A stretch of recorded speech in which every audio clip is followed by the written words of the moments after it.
Almost. Major. Holy fucking shit, this is major!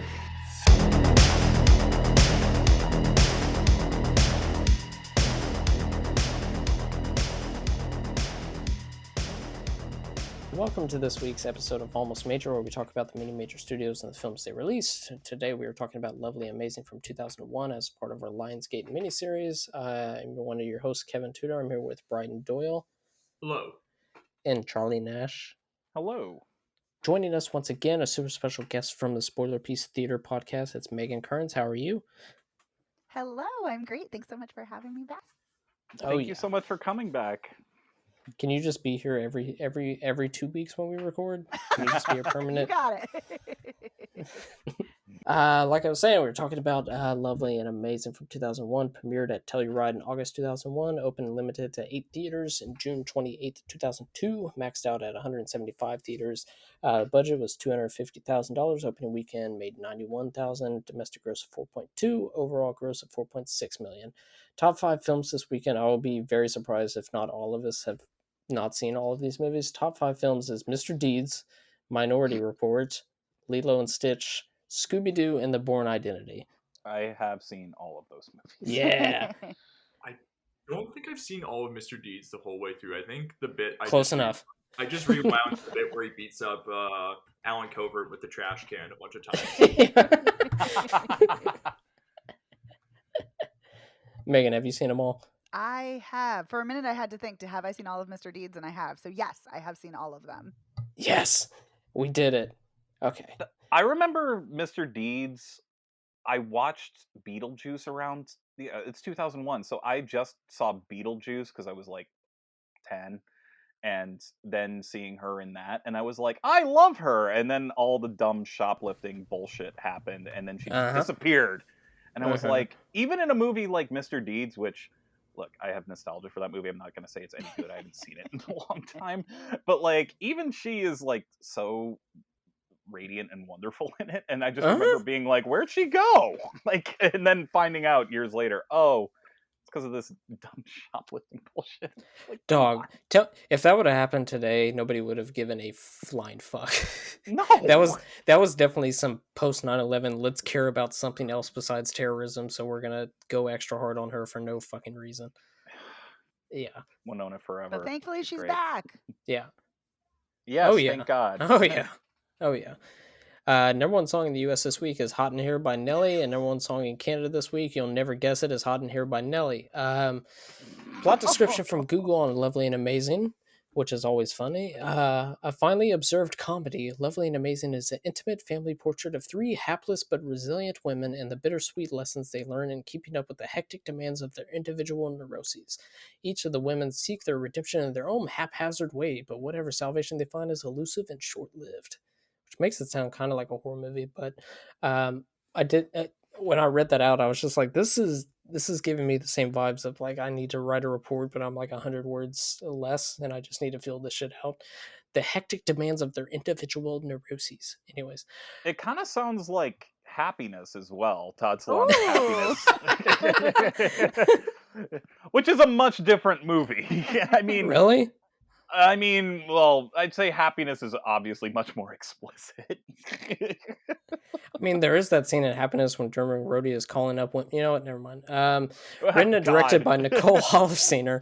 Prior to this, Walking and Talking in 1996. 4 episodes of Sex and the City. After this, Friends with Money in 2006. Enough Said in 2013. And You Hurt My Feelings, which drops this year. Starring Catherine Keener. You know what? Let's do a reback. Let's what is everybody's not nostalgia, but what's everybody's feelings on Holofcener? I'm pretty sure we're all a fan. What was our first one? What's our favorite one? Megan as our guest. So my first experience with Nicole Holofcener was her episodes of Sex and the City, which were great. I'm a huge Sex and the City fan. I loved the episodes that she worked on, so I really liked her style. And then the first film of hers that I saw was actually Enough Said, which I really like because of James Gandolfini and Julia Louis-Dreyfus. But yeah, so I've seen most of her films, not all, but most. But yeah, but I do like her. Bryden? The first one that I saw was Enough Said, I think, and that was like, yeah, that was a big one, I think, because I liked Gandolfini. It's weird, I hadn't watched The Sopranos, but I liked Gandolfini from like movies I'd seen it, like him in supporting roles with, and of course, Julia Louis-Dreyfus from Seinfeld. Yeah, I really liked that one. It's weird, I remember that their relationship part of the movie, but I don't remember like any of the stuff with Toni Collette in it, which I know some people are critical of. So that's why I'd like to revisit it and see how I think about it now, like 10 years later. They let her use her Australian accent in that one, which is awesome. That is cool. That is nice. I remember that. Yeah. And then, yeah, I've seen almost all the movies that she's directed. I just have Please Give. That's the only one I didn't get to as part of my catch up in preparation for this podcast. But yeah, no, I really like her kind of like biting, but also like very affectionate sort of like tone of writing and everything. Where I think it really gets she really gets right passive aggression between loved ones very well. Yeah, I like her a lot though. What about you, Charlie?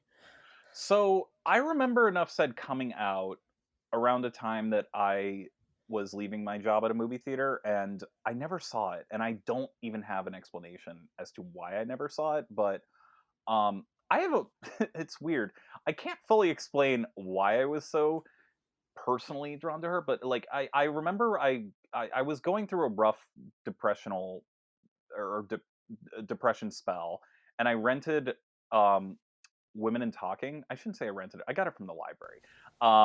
And I loved Walking and Talking so much that I was like, I'm going to go through all of her movies in order. And it was a weird, kind of dark transitional period in my life where I was also on a medication that was kind of killing my cognitive functions. And I was kind of doubting myself in a lot of ways, even when it came to movies that I was watching. And there was something about Walking and Talking about the way those people felt kind of lost at that age that resonated with me because I was close to their age when I watched that movie, that I decided to go through all of her films, including Lovely and Amazing, and in chronological order up to a certain point, and then I watched them all up until Enough Said. The one thing that I haven't seen of hers is The Land of Steady Habits, which I feel bad that I didn't get around to. And I know that's a pretty divisive, polarizing one for her. It's also one of, correct me if I'm wrong, but it's the only film of hers that also centers on a male protagonist, right? Mm-hmm. Yeah. And it's based on a book too, which I feel like all the other films are original books, right? Like, yes, yeah, I think so. But I love her films. I love how naturalistic they feel. I found them very comforting, just for how frustrating her. I found them comforting because her characters are often at war with themselves, which I was at during the time that I started watching her movies. And I know it sounds so weird that, like, why don't you just watch like screwball comedies or romantic comedies or like Charlie Chaplin or something? And I felt very it weirdly provided me with a sense of self-reflection in that period of time in my life. um not to get too far ahead, but watching this one too, I felt like this movie resonated even more with resonated even deeper with me, maybe because I'm getting older. And I think she's great. I also love the films that she co-writes. I mean, Can You Ever Forgive Me? She so co-wrote the good. script of that. I think is great. Um, The Last Duel. I know it's a Ridley Scott film, but I love that Ben Affleck and Matt Damon were like, "Hey, could you come on and maybe write some of the aspects that we might not be as great with?" And I think that she has such a distinctive voice that is so beautifully bittersweet. I guess I'll say that that makes her films really resonate with me, and I love that she doesn't ever try and I feel like she's an indie filmmaker who just lets her characters breathe, which I wish even some indie films did today. Yeah. Because when you get down to it, not a lot of plot happens in her movies, but it's often characters just reacting to normal situations in ways that are very conflicting and very funny and very sad. And I find her films to be I bottom line, I'm a fan. I'm a big fan of hers. So I'll just leave it at that. Yeah, I'd say that Holofcener, her biggest strength is making stories about people that turn molehills into mountains. Like it's always about Yes. non-problems, especially with You Hurt My Feelings, which is the most non-problem of all of her movies. But that makes it so much funnier. Megan, do you have something to say about that? Yeah, I don't agree. I think I know what you're saying. That it's definitely Right. blowing a problem up, but I don't know. I think thinking that your spouse doesn't support your work is a problem. I know. I think it's more so these would never be movies because they would be like, why do we need a movie about that? And then Right. she is able to make them and make it seem like it is a big deal. Like Lovely and Amazing is a lot bigger stakes than a lot of other ones, but like Land of Steady Habits is like, this guy's sad. That's cool. And then Walking and Talking is just like how much you think your 20s are the biggest things ever and stuff like that. But that's what I do love about her. All of her movies is just being inside these people that think everything is like the biggest thing ever. And the humor that comes from it is amazing. But Walking and Talking. Oh, sorry. No, go ahead. She does make movies where it's the type of thing where you come home from a normal day and you list off your problems and you talk to somebody else and they're like, wait, why is this such a big deal? And then like, and then you're like, well, because X, Y, and Z. And then like, oh, this person just doesn't understand me. But then at the same time, you're like, but I know these things matter and they matter to me. Mhm. And then somebody will be like, well, don't make it like, and someone just won't understand. But it is kind of that thing of like that war against yourself and against what like is a. I agree. I like that you summed it up that way, Kevin, because it's like it is a problem, but it is also doesn't seem like a big problem in comparison to the world at large. But in terms of interiority, it feels like such a huge thing. Absolutely. Sorry, Kevin, I'll let you go first. I was just gonna say, like, especially compared to like comedies of the time, where it's just like we have to do this, or something else is gonna, or we have to, or all that type of stuff. It's just very. All of her movies are very, like you were saying, they're not heavy on plot, but they're very just like almost mellow, even though they have Mhm. heightened things. Like that's never. It's very chilled, but the characters are very neurotic and whatnot. But it never involves of just characters screaming neuroses at each other or stuff like that. But to sum up my part in the Brighton You Can Go is just I saw Walking and Talking a few years ago, and then I just ran through all of her stuff, and yeah, big fan. So, what were you saying? Oh no, I mean it's interesting like talking about her, and like obviously I think we'll talk about her writing as like because that is like the thing that I think is most distinctive about her. But like but like it is fun watching these movies like Walking and Talking, especially where like the editing is so sharp and like knowing just when to like cut for the punchline. I mean, I loved the bit in Walking and Talking when Keener says like at the start of the movie, it's like, oh, I think I'm done therapy and everything. Everything's all good. And then the moment she finds out Anne Heche is engaged to Todd Field, it cuts back to her. It's like, I think I called it too early in the therapy. I think we need to like keep going. This is like, oh, sorry, I already filled your spot. Just like, what? Like, Yeah. Like the way that's like cut together like sequentially is just like so smart, I think. Yeah, so that's like a very good strength of hers. I would like. I'm always curious about this because I'm pretty sure she was supposed to direct Can You Ever Forgive Me? I think. I think it was on the tables, but I'm just It could be good. I like that yeah. movie still as it is. Oh yeah, it's good. Yeah. I was just, and that made me think of like what are other ones that she was attached to, and I'm trying to find that out. But Yeah. One other thing I will say, one scene that sticks out to me about Walking and Talking, which is when I found out that I really loved her movies, is there's like, because Walking and Talking is about Catherine Keener being Anne Heche's best friend, and she's Anne Heche is getting married to Todd Field of all people, which I always forget.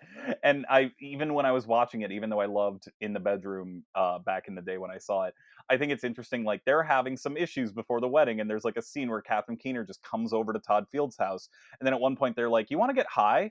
And it's like, yeah. And you'd expect in any other movie, like, oh no, there's going to be some tension between them, some sort of intimacy that Anne Heche doesn't have. And instead, they just get high and talk about their problems in the scene cuts. And you're like, that's awesome. Like, like there's no tension between whether or not their relation, Anne Heche and Todd Field's relationship is in jeopardy, other than what they're talking about. There's no Catherine Keener's going to cheat on, or going to have an affair with him. It's just oh, we're just going to get high and talk about stuff and what our struggles are. And then it just cuts and you're just like, that's what real life is like all the time. It doesn't have to be this big melodramatic situation. Yeah. Yeah. Yeah, I'm seeing here in April 2015, it was announced that Julianne Moore would be the lead of Can You Ever Forgive Yes. Me, and Holofcener was going to direct, and then both of them dropped out like 2 months later. So, but yeah, I'm always very curious on underdeveloped projects or things that people were attached to. Like, I'm pretty sure John Carpenter has like, I don't know, like 70. But anyways, let's get back into Lovely and Amazing, starring Catherine Keener as Michelle Marks. This is her second collaboration with Holofcener. She's in all of her movies besides her last two. Prior to this, she was in Living in Oblivion in 1995, 8mm and Being John Malkovich in 1999, which she received an Oscar nom for. Being John Malkovich, not 8mm, although that would kick ass. After this, S1M0NE, or Simone if you want to be a dick about it. Death to Smoochy, adaptation Full Frontal in 2002. 40-Year-Old Virgin and Capone in 2005, which she also received an Oscar nom for, and Get Out in 2017. Emily Mortimer as Elizabeth Marks. Prior to this, Elizabeth in 1998, Scream 3 in 2000. After this, Young Adam in 2003, Hugo in 2011, main character on a show I love and can't defend, The Newsroom, and Mary Poppins Returns in 2018. I love The Newsroom so much. Although I can't, when people are just like, people like The Newsroom, what about this scene on the plane? And I'm just like, yeah, it's bad. I love the show so much. Emily Mortimer is great in it, though. Jeff Bridges, Living Munn, everybody. It's a great show. Check it out. Let's see. Jeff Daniels, right? Not Bridges. Or sorry. What? I get them all confused, which will come up in a little bit. Bridges would rock it doing Aaron Sorkin. Is Jeff Bridges the one who shit in a toilet that was broken in Dumb and Dumber? I don't remember. Which one won for, was it Broken Heart, Love Heart, Steely Heart? Crazy Heart? Crazy Heart. That is a nondescript ass title in a nondescript ass movie. Oh, I love that movie. Not the title, though. Oh, shit. Oh, bad title, good movie. I do not know how to pronounce her last name, so I'm going to go with this. Is it Brenda Blethen as Jane Marks. Prior to this, The Witches in 1990, Secrets and Lies in 1996, which she received an Oscar nom for. She's so good in that. Sorry. Yeah, I need to watch that. Little Voice in 1998, which she also received an Oscar nom for. After this, Pumpkin in 2002, Pride and Prejudice in 2005, Atonement in 2007, and Law & Order SVU in 2008. I have not seen her Law & Order SVU episode. I just have to get it out of the way. I'm sorry. Damn it. I know. Also, R.I.P. Richard Belzer. Belzer. Oh, yeah. Dermot Mulroney is Kevin McKay. Prior to this, Hardwire in 1990, and The Line of Fire in 1993. After this, Party Monster in Wonderland in 2003. Wait, 147 episodes. Isn't that Dylan McDermott? Yeah. You spoiled my joke. Oh, I'm an idiot. Same person, but whatever. You can't see this right now, but Bryden is now in the corner of his room, Blair Witch style, just waiting for Kevin to execute him. Yeah, that was the joke. Same person, can't tell you. Yeah, just like Jeff Bridges and Jeff Daniels, same person. Trivia. I don't have much, but I read an interview with Holofcener and a bunch of other stuff. But the main thing that the background of it all is Emily Mortimer said being totally nude in the film helped her overcome her chronic feelings of embarrassment. She said the scene forever transformed her. Quote, a lot of actors and especially people who went to drama school always talked about, quote, being in the moment, she explained. And I was always like, oh my God, I don't think I've ever been in the moment. What does that mean? I've never been to drama school. I'm a fraud. And then Holofcener wrote this scene and I was madly in the moment. There was never less of a gap between me and the character I was playing. I was as vulnerable, as brave, as stupid, as naked as everything. It was an incredible feeling, and I felt like, oh, this is proper, and I like to keep doing this. She's incredible in this movie. It's such a brave performance and such a vulnerable performance.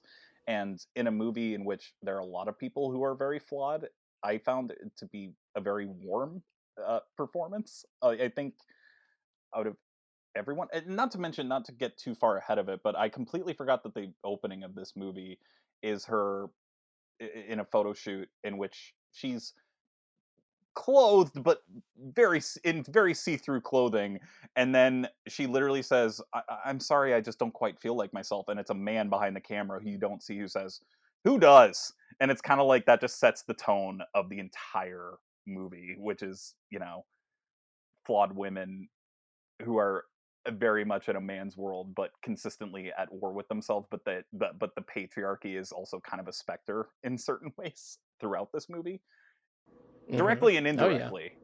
Oh yeah. Oh, I forgot to mention the best part of this movie. I'm sorry, is a man, and it's Jake Gyllenhaal. He's also in this movie. Baby with his Donnie hair. Darko black hair. His hair. Oh yeah. No, I'm kidding. The screenplay has an autobiographical slant, and then Nicole Holofcener has an adopted black brother. Catherine Keener's character has an adopted black sister in the film. She said that a lot of it is based on her family, but it's like her mom watched it and was just like, of course that's not me. And she was like, my sister's the nicest person ever, so it's not that. But just a lot of, I mean, all of her movies, like Catherine Keener is like her surrogate for, I don't know if that's the right word, her doppelganger for like 5 movies, and then it becomes Julia Louis-Dreyfus. Emily Mortimer was Nicole Holofcener's first choice for the neurotic sister Elizabeth. Amanda Peet auditioned for the role, but Holofcener would later work with Peet on Please Give in 2010. She's so good in Please Give. She's my favorite performance in that film. Can you believe it? I'm finally gonna get rid of my gut. Well, I don't understand. Nobody sees you naked anyway. Meet the lovely Jane Marks. You're gonna look great. He just flirted with me. The guy is your liposuction doctor. And her 3 amazing daughters. I don't know anyone who would adopt a kid at that age. Your mother, she must be a saint. Is she all right? You know what? She just wants our attention. What did they say about me? I want to know. They said you weren't sexy. I think you're sexy. Can you give me a job? I can have sex with you. You were supposed to contribute once Maddie went to school. I'm trying to sell my art, Bill. Maybe you should just get a job. You know, a job. I'd like to apply for the job. What do you do? I'm an artist. Aren't you gonna give me a smile or something? You're hired. Thanks. I thought you worked at a 1-hour photo. I take my pictures to a 1-hour photo. It takes about an hour. Now what we need here is hot. You two are about to rip each other's clothes off. What kind of sex do you have with your boyfriend? You heard me. I guess you women have a raw deal. No, childbirth is incredible. Excuse us. I'm gonna stand there, and you're gonna tell me everything that's wrong with me. Lionsgate Films presents. I just got arrested. Are you gonna drink that? Catherine Keener, Brenda Blethyn, Emily Mortimer, Jake Gyllenhaal, and Dermot Mulroney. You think I'm an idiot? I think you're lovely and amazing. Yeah. Oh, and that's all the trivia I have. So, initial thoughts. I'm pretty sure we've all seen this before the pod, correct? Yeah, I watched it in high school. Oh, Megan had not seen it. This okay. is my first time watching. You're in the hot seat. You're in the hot seat. Go. Initial thoughts. Ooh, well, I feel like I might not be the best first person to start because I was not a fan of this at all. Oh, no. At all. Please tell. So, Oh, yeah, no. I was really disappointed because, as we're talking, all of the reasons that you all have said, I love Holofcener's work. Her writing is so sharp. It's so acerbic. She has these great observations. Charlie, I love your observation about how her characters are at war with themselves. And I think that that's so true.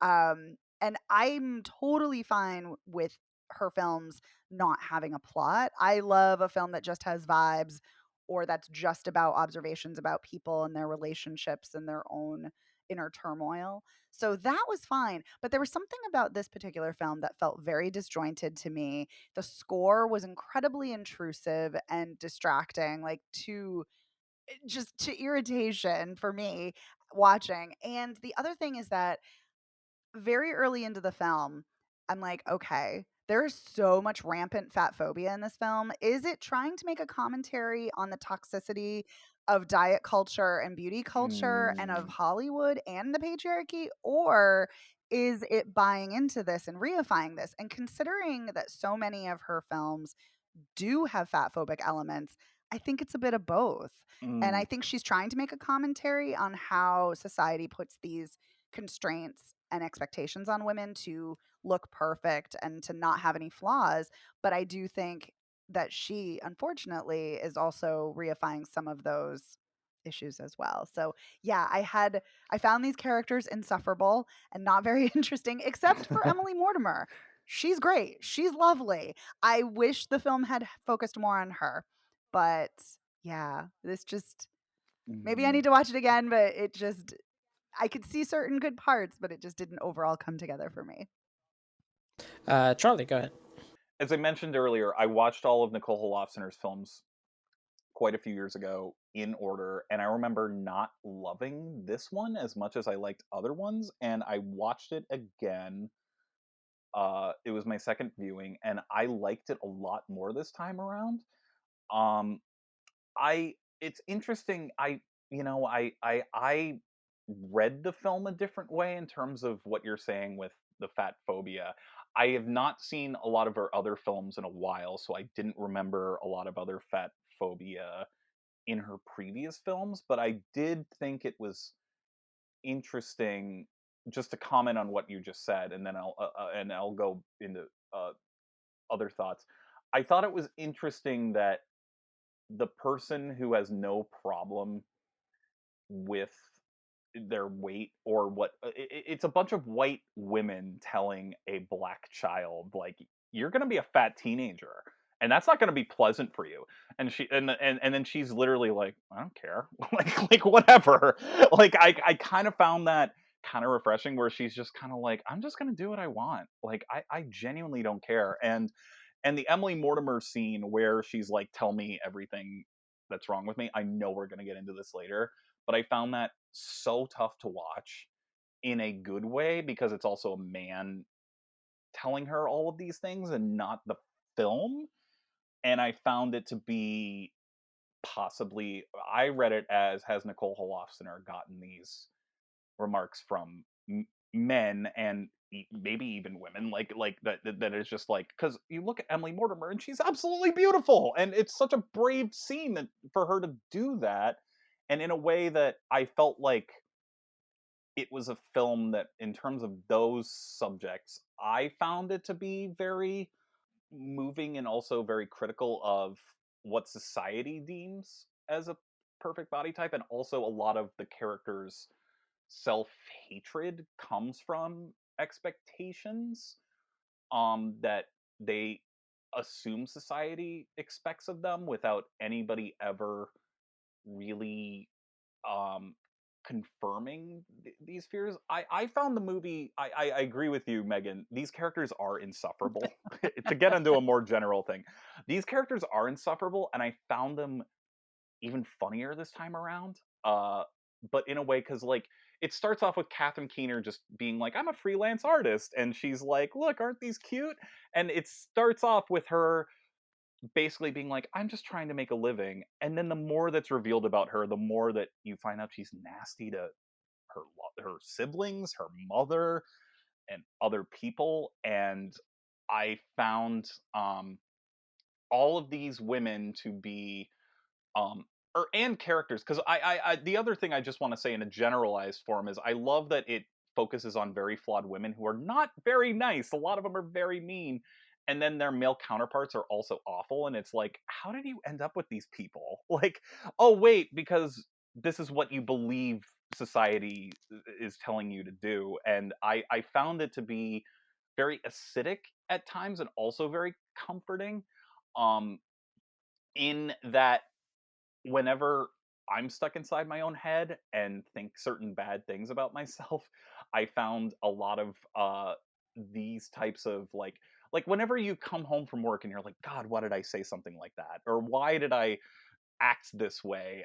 There's something about Nicole Holofcener's films that make me feel like not alone and like certain types of human behavior that is not exactly agreeable, and oftentimes the characters are often hostile, but there is a sense of self-loathing there that manages to be funny and sad all at once that I found to be, even though these characters are not likable apart from Emily Mortimer, which we've commented on, that I found to be very relatable because they're all just wanting some sort of love or acceptance or something like that. And I do find it interesting that this one character, um, the sister that that Brenda Blethyn adopts, is the only person who's like, "You're all acting kind of like insane. like I don't know what is Annie. all of your problems. Like Annie, I'm sorry, I forgot her name, but I just love, there's even a point in time in this movie where Catherine Keener is just like, this just happened to me, and she's just kind of eating McDonald's like, uh-huh. And I found it to be kind of also a self-critique of Nicole Holofcener being like, I know I'm making these movies about these very privileged people, and when it comes down to it, these are very real problems, and they should be treated like with a certain sensitivity, but also I know that I'm in this microcosm here. Like, if that makes any sense. So I don't want to. I know I'm being pretty vague here. I don't want to get into too many specifics until we get into the plot, but I actually did really appreciate this as a very darkly comedic turn, and it made me, and I think I also, because it's been 4 years since I've seen this, I think the older I get, the more I relate to this movie, sadly, and acknowledge that, oh, these problems that I'm having are not the end of the world, but that doesn't mean that they don't feel like it in the moment. And then I also need to take a step back and be like, two things can be true. These things are big to me, but also they're not that big in the long run of everything else. Gotta love the dialectic. The dialectical behavioral therapy. Gotta love it. Yeah, exactly. And by that you relate to it when you get older, it means that you routinely leave your apartment without telling anybody and go into McDonald's, right? Oh, all the time. Yes. All the time. That scene is great. No, that's ridiculous, Kevin. We have the McDonald's app now. I don't have to leave my apartment. I don't need an Amber Alert every time I leave the apartment now. No, it'll just be my roommate being like, "Why is there someone outside my door?" Oh, no, don't worry, it's just McDonald's. Don't worry. Hello, sir. Yeah. Bryden, initial thoughts? Yeah, like I said, I saw this when I was in high school. I think it was because Ebert had given it 4 stars, which is like really interesting, like, and cool that, like, in retrospect, that Ebert was like highlighting these movies to me as a teenager. I don't think I quite liked it that much at the time. I think I was put off by how nasty some of the dialogue is. Like, I mean, Holofcener is really good at writing casual cruelty and everything. Like, I mean, just the way that these characters will go from like 0 to 100. Like when Clark Gregg like steps on the art, and she's like, "Why don't you just fucking stick a knife in my back?" Like, just like the way it just like really jumps to that, and like how like characters will like slide these like very like hurtful barbs like into like these sort of innocuous statements and everything. Like when Clark Gregg like says like, "Oh, did you just get a job so that you could like lord that over me and everything? You could talk to me like that about how you have a job now," and you're just like, why is this guy being such an asshole about this? Like, he's acting like he's not and everything, which is like makes it worse. But yeah, no, and I totally get like the dialogue really is like a lot of these characters are saying things. It really gets how they all interact with each other and how like the way the dialogue that recurs throughout the movie is like, oh, you're getting this from like conversations you've had with each other, like separate from each other, like the way that like some of the stuff that the stepdaughter Raven Goodwin says like about her mom and everything, or about her sisters. It's like, oh, this is stuff that your mom has said to you and everything. You're repeating it now, like in a conversation or anything. Like the word choice is so specific, and like how like she says like about her hair and everything. She says it's an improvement, which is something that Blethyn was saying about her getting the whole liposuction thing, and how like these and then that leads into the conversation at the end. And Catherine Keener says like, oh, like what qualities you can gonna inherit from like your birth parents as well as like your other family and everything. And it's like that's I do like that this movie has its characters make such, like, some of these characters make disastrous mistakes. Like Keener, it's like that person's not going to be okay. Oh, Jesus Christ. Yeah, there's no conclusion either.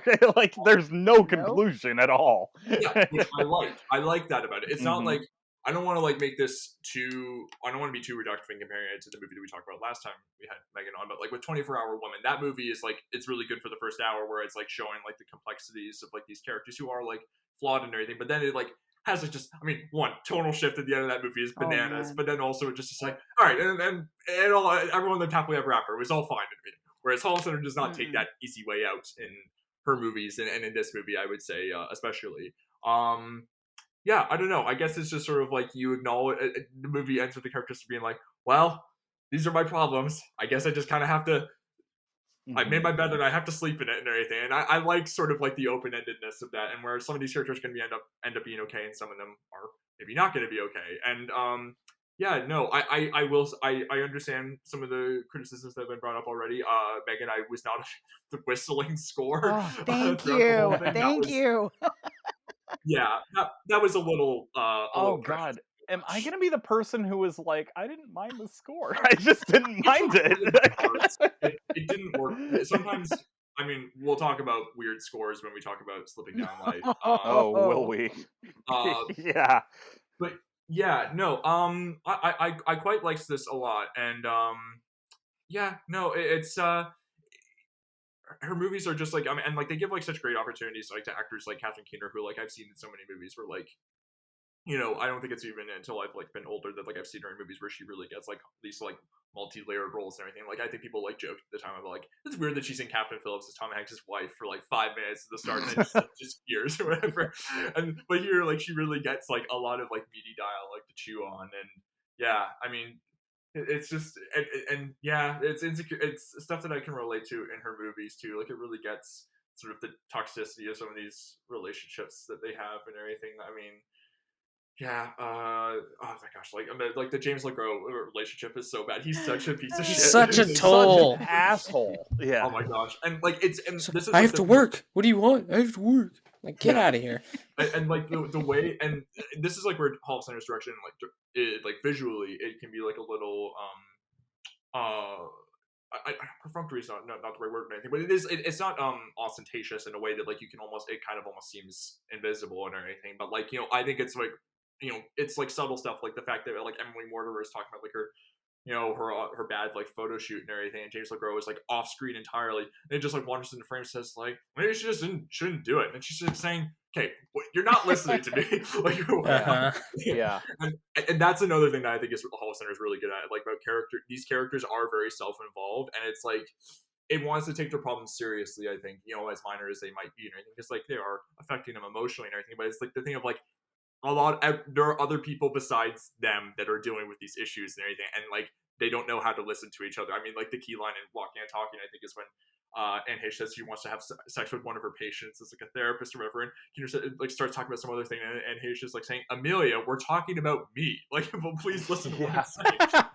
There's a lot of that kind of stuff in this movie where it's like, if these people just listen to each other, like it would be better and everything, but like they're all just like kind of like wrapped up in their own stuff. So yeah, no, I think it's very affectionate as well as very biting, I think, in like getting at those characters' flaws. So yeah, really like the Can I comment off of that, because I think No. there's one Oh,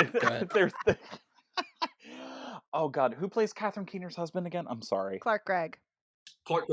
Yeah, Agent Clark Coulson Gregg. from the Marvel movies. Yeah. Yeah, Clark Gregg. There's one point where she says, God, we haven't had sex in so long. I have to keep lying to Donna. And she's like, you want to do it now? And Clark Gregg says, so you want to have sex with me so you have a better answer for Donna? Great line. It just made me laugh so hard, where I'm just like, yes, it is all about you.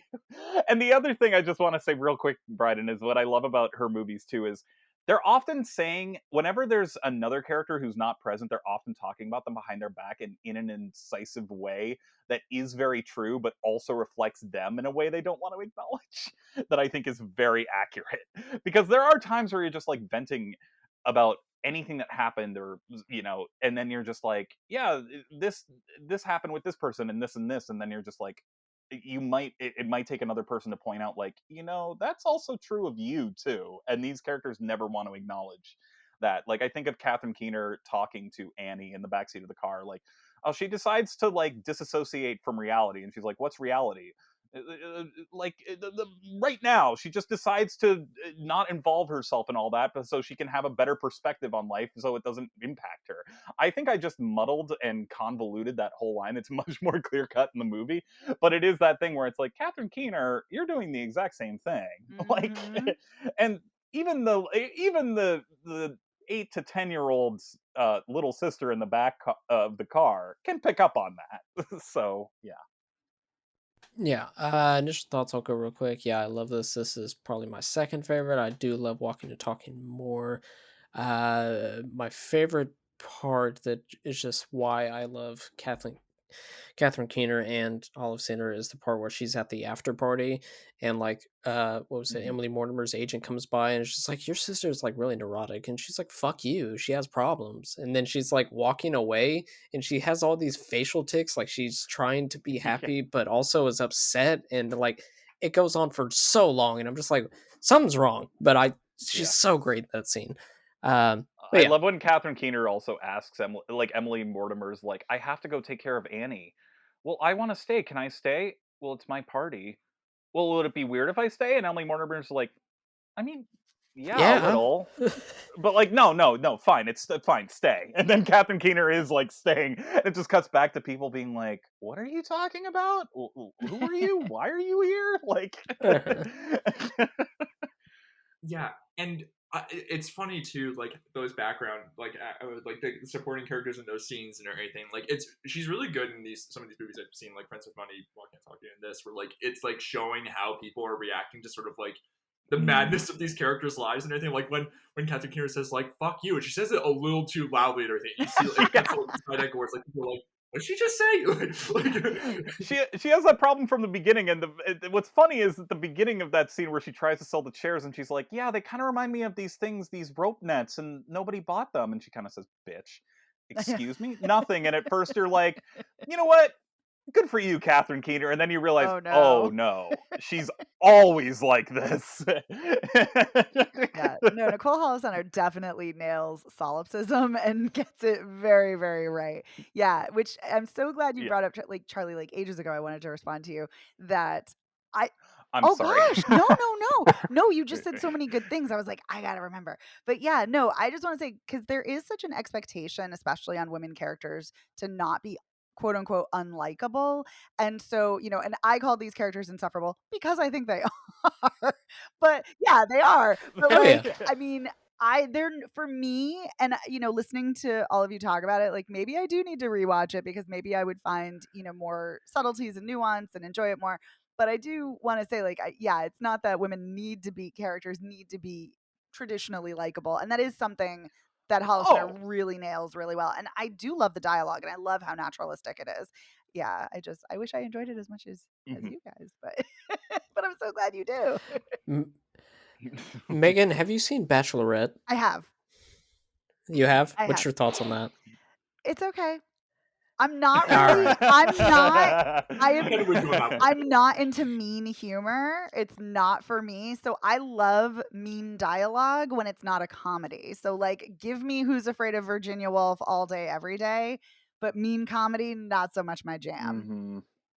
Me and Charlie are the kings of the Bachelorette hive as of right now. But when I think of like unlikable characters, like, oh, we just had a pod about that, and that's unlikable. I just finished Girls, which is just all unlikable characters. Yeah, that's a rough show to watch for likability.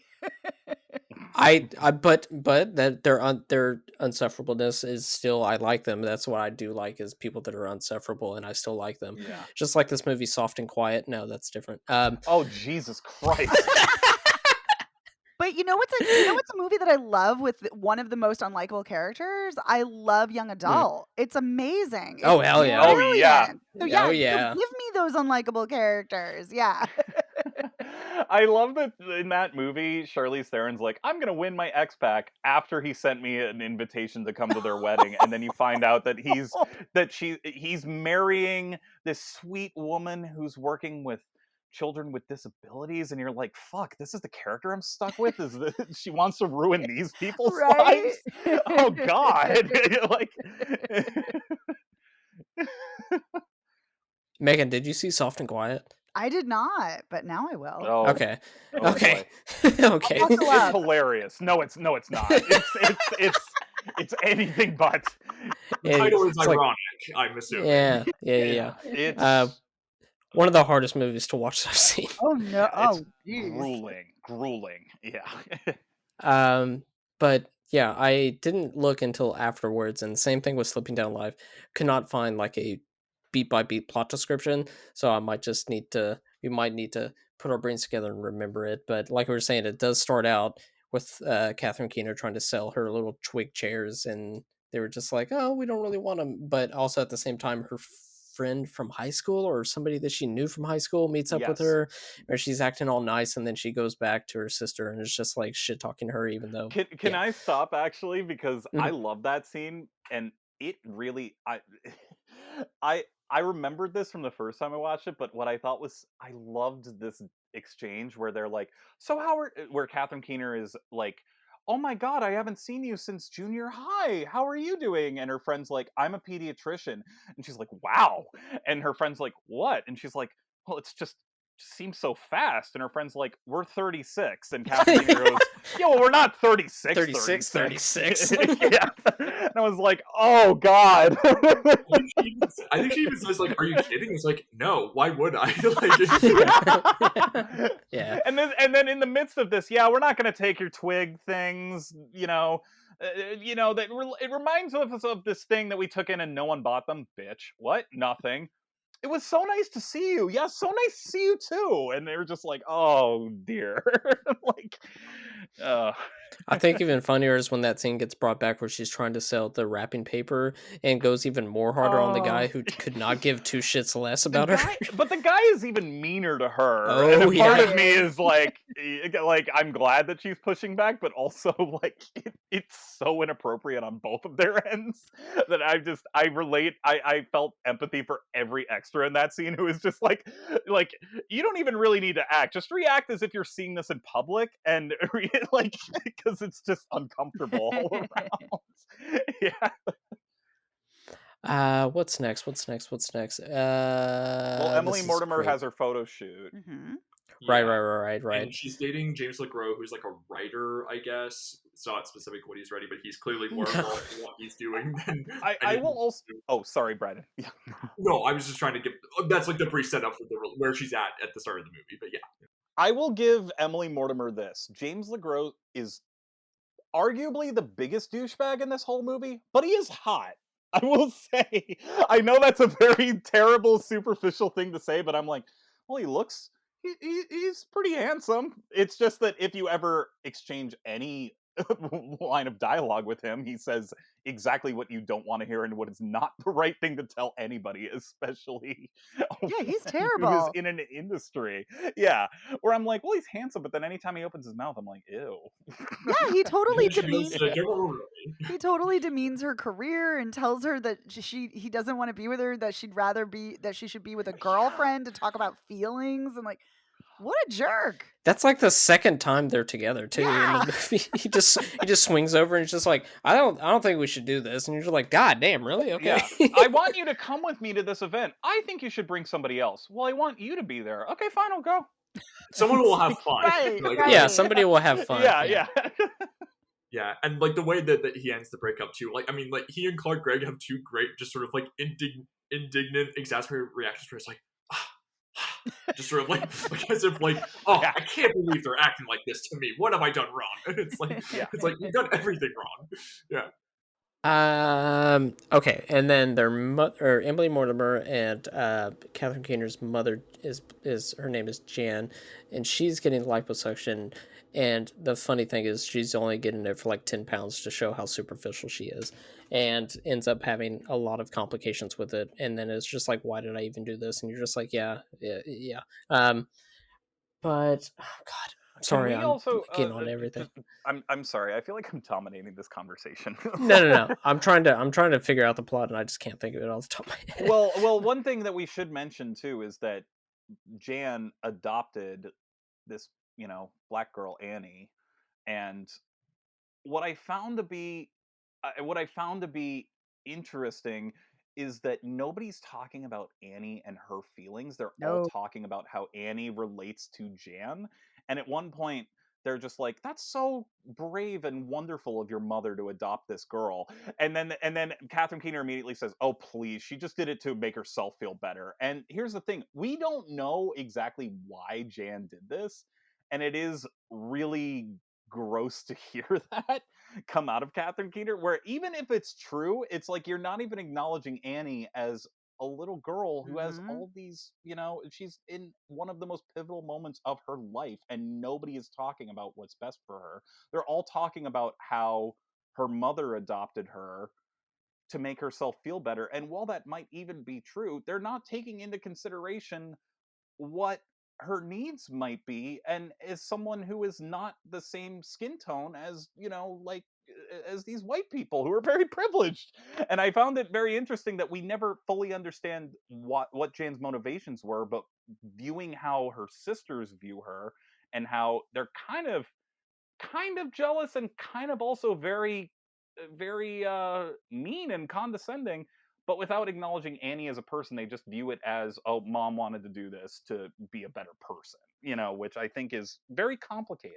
Totally. I also think that the friend, I think it's Donna who Catherine Keener is talking to, the fact that she says, oh, your mom's a saint, that's really gross if you're looking at the racial implications of that. Like, Yes. oh, this Oh, yeah. privileged white woman adopted this black child. And then later you find out in a very stereotypical way, especially from the 80s and the 90s, like, oh, Annie's mom was a crackhead. And it's like, oh, that's just perpetuating that racial stereotype. But all of it's just really, Yeah. it's so creepy the way Catherine Keener and Donna and everybody, like Emily Mortimer's the best. Like she's the kindest. She's the one who treats Annie the most like a person. But even she a lot of times is like just so obtuse. It's awful. I was just gonna say, yeah, like Emily Mortimer is the best, but then I'm pretty sure she's the one who picks up Annie from Ingenue Ellis, and Ingenue is just like, I can't fucking do this, and she's like, why don't you just do it instead of not doing it, like stuff like that. But that's all I had to say. Yeah, you're right that the stereotype of like Annie's mom. By the way, the actress Raven Goodman who plays Annie is wonderful. I mean, the way that the directness in which she cuts through the adult bullshit is fantastic. It's so funny. But yeah, that line of like history is like, it's not. It is a shitty stereotype. Not that, like, of course, I'm sure there are people who have who come from like addiction backgrounds and everything, and that stuff happens. I do like the line near the end that Keener has, where it's like, well, I'm sure you have like some great qualities like from your biological mom, and like and then the addiction stuff is brought up, and then she says like, but maybe she's a good swimmer, and it's like, yeah, like you focus on that, and it's like, it's kind of like it's maybe not the best way to paper over the presence of that stereotype, but that's like the one thing I'll maybe try to give mild credit to the movie for. And it could be a lot worse, that's for sure, but still. We also don't know. Raven Goodwin is also saying my mom was a crack addict. We don't know if that's a language that was adapted by her parents. Maybe. We don't know if that's now how she views her biological mother, because I mean, there's all this sorts of stuff. I mean, there's that scene where she wants to get her hair straightened. We don't really know why, but apart from she just wants it, and okay, sure, she wants it, but it is also like, you can't help but think about how she's constantly, not even just with her sisters, but with the area that they're in, she's consistently surrounded by white people. Like their swim team and stuff like that. And I do think it's interesting that Anjanae Ellis, who is also black, obviously, is like, look, I'll take care of her, but like, you need to get a handle on this. This is not my responsibility just because I'm black. You can't assume that because I'm black, I obviously understand all of her needs. She is your child or your sister. You need to take care of her, Although it's pretty fucked up that she says, I thought I was going to get a poor kid. Instead I got someone who's just weird. Yeah. Right. That's pretty about that. Yeah. Yeah.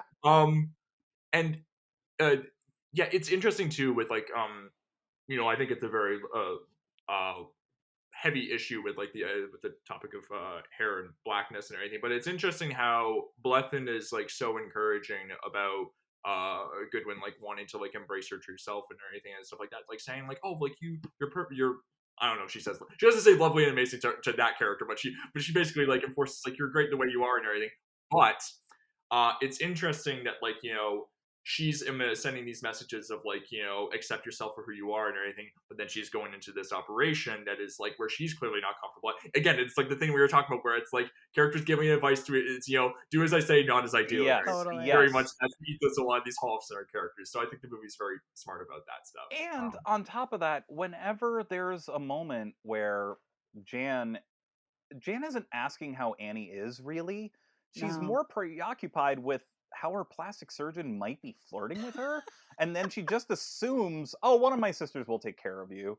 Like, that was something I noticed this time around, where it's like she just assumes that they'll take care of her without really, even caring about how she might feel just being in the care of her sisters, who don't care about her and who are also viewing her as, mom did this to get, diversity points, basically. Like, they're not, she's not, nobody really views her as a person. And that's kind of what I love about the character of Annie, and why Raven Goodwin's performance is so good, is she's just like, none of these people really care about me, and I can sense that. I'm going to do what the fuck I want. Like go to McDonald's. Whatever. Yeah, I'll go to McDonald's. Yeah. Who cares? Yeah. It definitely feels like Jan adopted her like pretty much after Catherine Keener and Emily Mortimer like have left her house and whatnot, and didn't seem like she was as controlling as she wants or something to that akin. It's just like, I'm gonna adopt somebody that I'll be able to, stuff like that. Yeah. Megan, you wanted I think you wanted Megan. It looked like you wanted to say a couple of things, just responding to what we were talking about just a moment ago. So Oh yeah, thanks, Brian. Yes, because no. There's so much to say.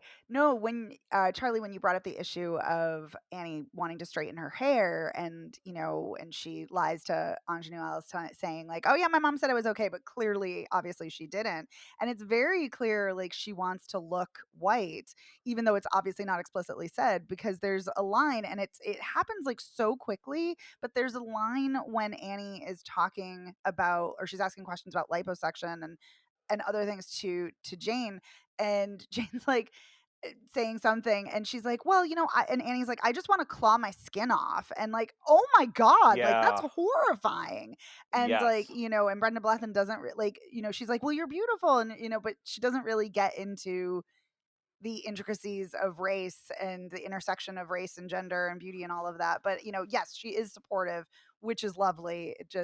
But it kind of, again, just shows like how these characters are not equipped to deal with Annie as a person or her very real issues. 100%. Yeah. So where are we in terms of the plot? I feel like we just went off on like. Well, what are the key things? So, like, let me just think of it, because I can maybe run through the plot, and then I'll run through the 3 threads of the plot. So, Blethyn, she keeps having these medical problems with her operation, and she thinks she's in love with her doctor, played by Michael Nouri from Flashdance in The Hidden, which is very funny. Love Michael Nouri. But eventually she just sort of like is dispelled of this fantasy when she wakes up and finds that there's some other doctor who's caring for her, and she says like, oh, he's home with his wife, asshole, which is very funny that she kind of this is fully grown. But then and then she comes home, safe and sound. And then Emily Mortimer, she is in a movie, but her part is only 2 scenes, and then as time goes on, it turns out that she's been basically cut out of the movie. And she's worried about people not really gravitating towards her for her looks in movies. She has a chemistry read with an actor played by Dermot Mulroney, which is Dylan McDermott, yeah. Yeah, and Catherine Keener's husband at this time, if I'm recalling that's correctly. Really? Yes. Wow. That's wild. They don't even have a scene together, and they did divorce much later Dylan on. McDermott. Wow. Yeah. That's wild. Interesting. Did anyone else, I couldn't help but think, and maybe it's just because the way my brain operates, but this movie was made in 2001. Another movie that came out in 2001 that also has a very bizarre audition scene is Mulholland Drive. I could not help but think about the audition scene in Mulholland Drive while watching this, and how it's the opposite of that, where Naomi Watts takes full control of this really sexist, really terrible script and turns it on his head. I felt like this was kind of the exact opposite, where all the directors are just like, yeah, just go with it, even though it's off book and he's like fully making out with you even though you're not expecting it. Like, just go with it, you're be sexy, whatever, even if it's off book. He's the star, he's hot, who cares? Like, yeah, and it's interesting that like there's like 2 female executives and 1 male executive, but like the male executive is the one who's running the show and everything, which is like wild. That like he's still able to like have that authority in there. Yeah, and then like I think it's after that audition that is it after the audition that she breaks up with LeGros? Yes. Yeah, and then she runs into Mulroney at like the supermarket, and he he like half apologizes, but half makes an ass of himself, like saying like, "Hey, I thought you were really great. I mean, you gave me a boner," and I'm just like, ugh, like you just like you get so deeper with this. And she's with Annie. Annie is there. Right, yeah. Yeah. Well, he also passes the buck, and it was like, "Oh, it wasn't my fault. It was all the director. I would have had you, but something like that." Yeah. Then he takes her out to dinner to make up with her, and then they end up having sex, where they have the whole scene where I think it's like what sort of spurs it is she asks like, "Do you think I'm sexy?" And then he says like, sort of like, I think it's like meant to be like him making a flip joke. He's like, "No, I think you're a cow. Hey, by the way, what do you think about this part of my body?" And then like it's like a long sort of like shot of like her and everything, and then she says like, "I want you to tell me everything that's wrong with him, everything wrong about me, as well as some good things." Like she says, "You can tell me good things as well." And then he sort of like gives her the whole dress down. Do we want to talk about this scene? Because I feel like this is the scene that like a lot of people remember from the movie. I mean, Ebert talked about how like it was so fascinating watching that scene in like a theater of people, and how like I think he said like the women in the audience were like just like enraptured by this scene and everything, and like just because it's not a scene you see in movies. No, generally. yeah. I mean, yeah, it's incredible just how you can never really tell what Mortimer is thinking when he's describing all of the stuff. And it's just like, is that all right? Is that all right? She's like, yeah, it's fine. And you don't know because he's literally like breaking her down physically and whatnot. You don't know if she actually wanted that, or it's just a fascinating scene to not know what she's thinking during all of this, even though it seems to be very stoic, but is also kind of laughing while he's saying good things and stuff like that. But it's a very, very one of one scene, like you were saying, that it's very unique. The camera is also not leering over her in any way. It's a very it's almost it's multiple shots, but it's static and almost from his perspective, or from her perspective, getting out of the bed onto where she's standing. I found it to be an extremely brave moment for Emily Mortimer.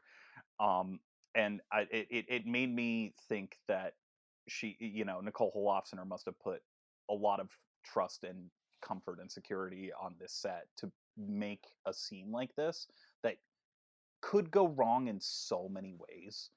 And Emily Mortimer is unbelievably skinny too, and he's just like, yeah, there's some flabbiness in your arm, or she's especially self-conscious about the flabbiness in her arms. And then she's like, what about this? What do you mean? And she kind of does it, and he's like, oh yeah, that, yep, definitely that. And I'm just like, oh my god. And he's like, oh, so your hair is flat. There's a few close-ups of her, and I'm just like, Emily Mortimer is beautiful. Like, and I think that it is very much about what I think. It's very fascinating that she's like, I'm stuck with a boyfriend who is taking this very sexist view of my career from a gender perspective, because let's face it, men don't get objectified the same way, still don't today. And he's basically like, look, if you have all these problems with yourself, why do you do this? Like it's just going to be a given. And she still, I find it, I love that. I know this is going to sound weird, but I kind of love that she goes to someone who's even worse. Like, she's like, I'm still attracted to this person, even though he's going to talk about me worse than the person who is my boyfriend, just so I can get confirmation about myself in ways that, like I found that to be extremely vulnerable, but also very real. That it's not like she just goes to, I feel like another movie would be like, I love you just the way you are. And it could be a very sweet movie and it could be very real. But I do think Nicole Holofcener is not focused on that. She's focused on what, like how all these insecurities come from male gaze, at least in terms of the Emily Mortimer character, especially. Yeah, and Dermot Mulroney is also validating Emily Mortimer's insecurities and her that she's getting from the Hollywood industry, from society. Yes. So yeah, so he's validating. So even though it seems like a much more sexist response, in that he is very much breaking down her body bit by bit and objectifying her, he's validating all of her insecurities in a way that James LeGros did not. And so I think, even though it's brutal for her and she clearly leaves right afterwards, and he's like, I knew it was a trick. but at the same time, she's getting that almost release that she wants and that she's craving. That's such a great point. Absolutely. Yeah. Because her agent isn't specific about why she didn't get the part. She's like saying like, I don't know, they just wanted to keep looking. And then like when press is like, they didn't think you were a section. It's like, what does that mean? And then I mean, she gets the answer. It's but yeah, like you're right that it's a little more direct. Yeah, I think it's also very smart that her agent is a woman who also is like, I think this guy's a pig. Yes. But then when it comes down to what did I do wrong, she's like, oh, they just didn't think you were sexy enough, okay? And then when it comes down to it, she's like, he tells Catherine Keener, your sister's a neurotic mess. And it's like, okay, this agent has a job and it sucks that she has to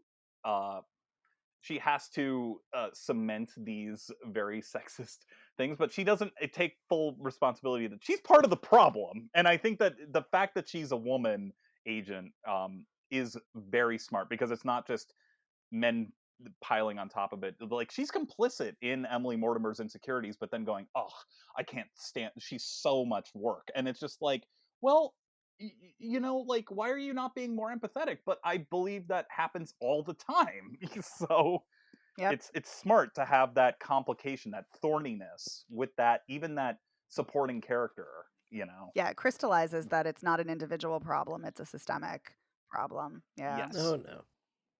One other thread I think I'll bring up just with the Emily Mortimer thing is like the running joke of how she keeps adopting dogs. Oh.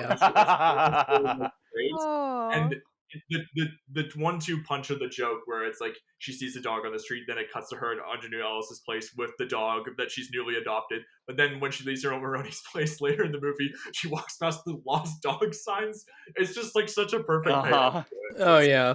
So funny. Yeah.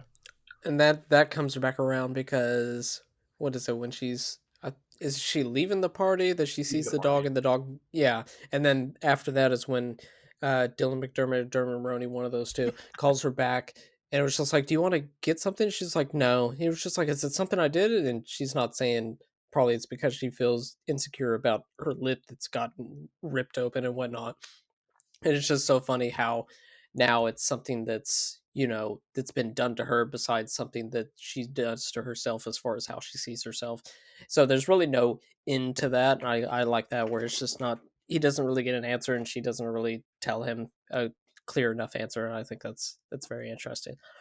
What else plot wise? The Keener thing, I think, is the last one. So trying to sell her art, she's not doing. Oh yeah, yeah, Jake Gyllenhaal. We haven't even talked. Yes, and Mark Gregg is getting her by saying, "You said you were going to work, and like you're not doing that." And then she decides after a botched attempt at selling her art, she decides to walk into a 1-hour photo that's in the same mall complex, and it's Jake Gyllenhaal who works there. It's run by his stepdad, and he decides to hire her, and then he develops a real crush on her. And you know, it's something that I guess she's like getting someone who, like, he's artistically inclined. He says he wants to design CD album covers and everything, which is really funny. And you know, he's like listening to her and everything. I mean, I think it's a really nice bit of direction where they're talking over the counter and everything. It's like separate shots, and then eventually, like, he joins her in the frame as like they sort of like talk and everything. He tells her she's pretty, and then it's interesting too how the Mortimer and Mulroney's bar meets, like the meeting where they're having dinner and everything. That's cross cut with Keener and Gyllenhaal going to a bar. So it's like one appropriate, age-appropriate adult relationship across here with something that is very not appropriate and everything. And the bartender like knows that Gyllenhaal's underage, but is like serving them drinks even with like skeptical looks. And then that leads to Keener and him making out in his car, and then like they're gonna go hook up at a motel or hotel, even after like Keener's Gyllenhaal's mom like lets Keener come in the house. This 36-year-old woman come into her son's room. And it's funny that like they're going to eat at a motel. It's because Gyllenhaal's also in The Good Girl with the Miguel Arteta movie with Jennifer Aniston, where they have like rendezvous. And the great line by Gyllenhaal where it's like saying, "No, we go to a hotel, somewhere nice and everything, not a motel."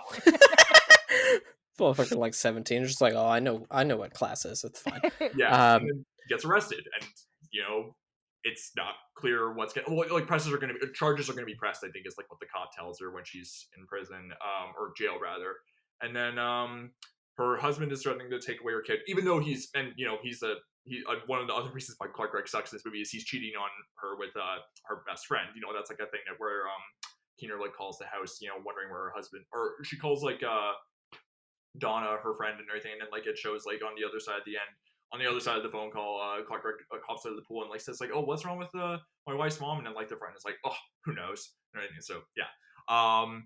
But yeah, when after Greg like tries to take away the kid, Keener finds Annie at the finds Raven Goodwin at the McDonald's and then decides to abscond with her kid. And I don't know. I mean, the movie ends with them like watching cartoons, like in like the family room with like the kids, and it's like kind of just like, well, you're living in blissful ignorance for now, I guess. Like that's kind of just you're not gonna be able to sustain this. But yeah, I don't know. That's basically the plot for the movie and for that character, I guess. Charlie, before you say something, what posters are in Jake Gyllenhaal's room? I know you took a tally of them, and we just need to hear this.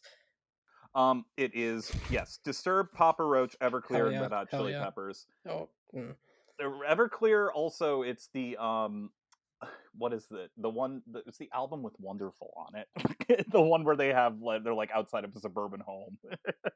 Oh yeah, yeah, yeah. Songs from an American Life, Volume 1. Is that it? Sounds right. Yeah. Is this the one with Father of Mine? Wait, no, that's no, that's So Much for the Afterglow. Because that's I had right. That's right. When I had Great that album. Yeah, great album. Have we talked about? Sorry, I know I'm coming back from being absent. Have we talked about how complicated and upsetting the whole Jake Gyllenhaal thing is? Well, I summarized it. We could talk about it more. You summarized it, yeah. Yeah. It's clear that, I mean, we hear multiple times Catherine Keener was the homecoming queen.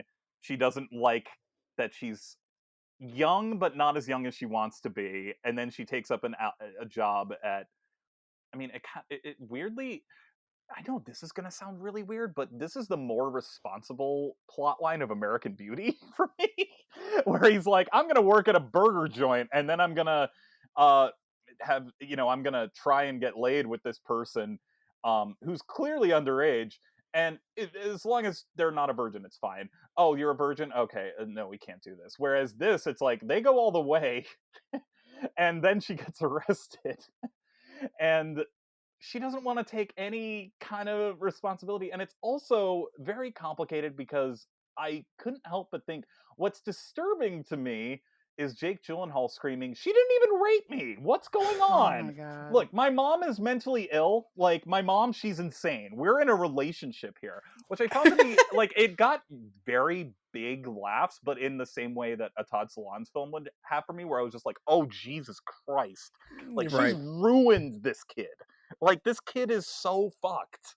And, like, and the other thing that made me laugh, which I felt, which is very purposeful, but also made me go like, is like when the mom catches them, she's like, I don't remember Jake Gyllenhaal's name off the top of my head right now, but she goes, "Get out of this car," and she goes, "Oh, that's so weird. I have the same robe." So he's like, that's what matters right now. Yeah, that's what matters. And then the cop, I love Catherine Keener's reaction when the cop car comes up and she goes, "Oh God!" And then they're like, "Get out of the car, ma'am." And she goes, "We weren't driving." That's the big problem. Yeah. Yeah. Joke too, where it's like she says like, "We're just friends," and then in the same shot, like Gyllenhaal leans his head, he says like, "She's my lover," and everything. Oh my God. It's really upsetting, but it's also very funny because it actually feels, I know this is gonna sound fucked up, but it did feel like this is as far into Todd Solondz territory as it will go. Is it's like, it's not hiding any of what these characters feel in the moment, and it's also not telling you how to feel about anything. Although I assume that it's definitely meant to convey to elicit discomfort in the viewer, because I would definitely say with the scene where she comes home and the mom lets her in and is looking at her weird, that's supposed to be how you're feeling, kind of. And then she gets out of prison, and then she goes to McDonald's, finds Annie, and then I just got arrested, and she's just like, "You gonna finish that drink?"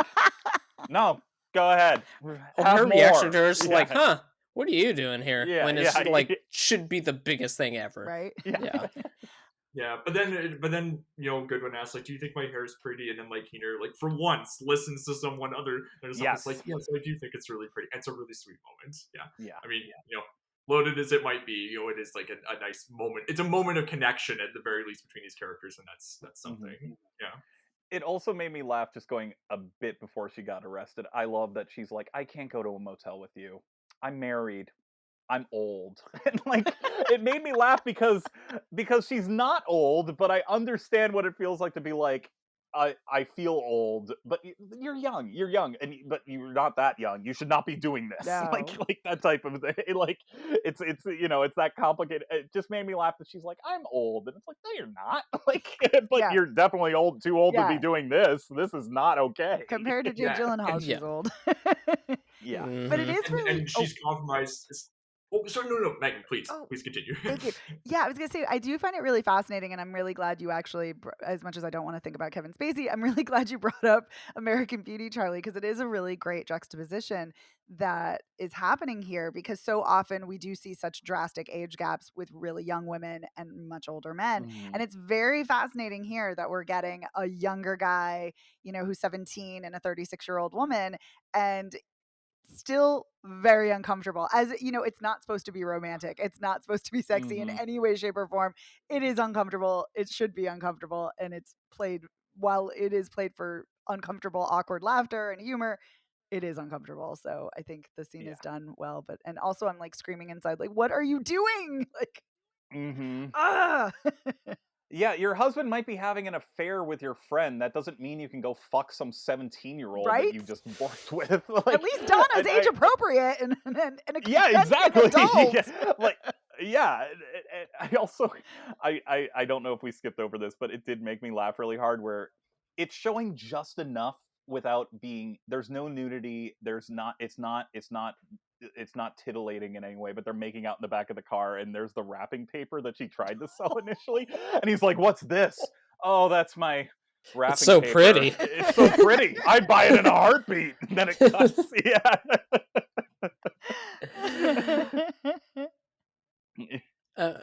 Okay, so that's pretty much the plot. So, do we have any final thoughts on Lovely and Amazing? It is Lovely and Amazing.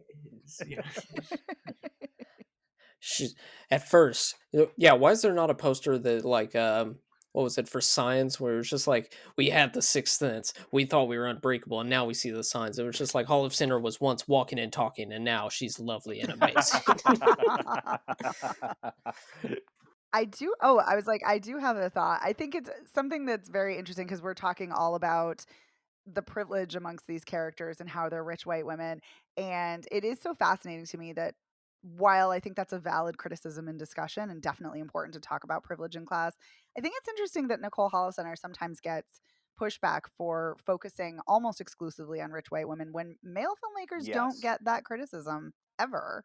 So it very much reminds me of the Sofia Coppola backlash, where it's just like she makes movies about privileged women trapped in boxes, and I'm like, well, her father is Francis Ford Coppola. Yeah, she's they say film what you know or tell the stories that you know, and it's like that's what she's good at.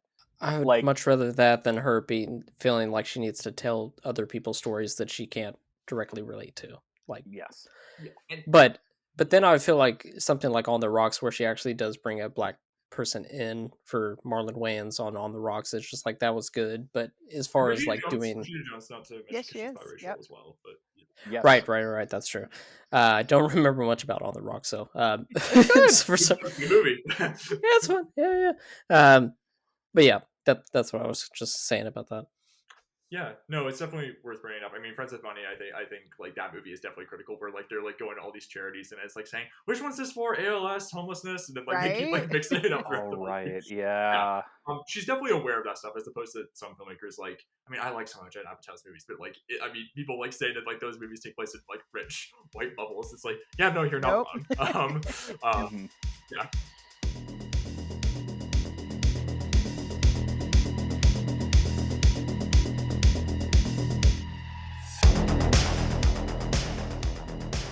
Thank you for listening to this week's episode of Almost Major. Please rate, review, and subscribe to us on iTunes. Please follow the pod on Twitter at Almost Major to keep up to date with what movies we will be covering in the future.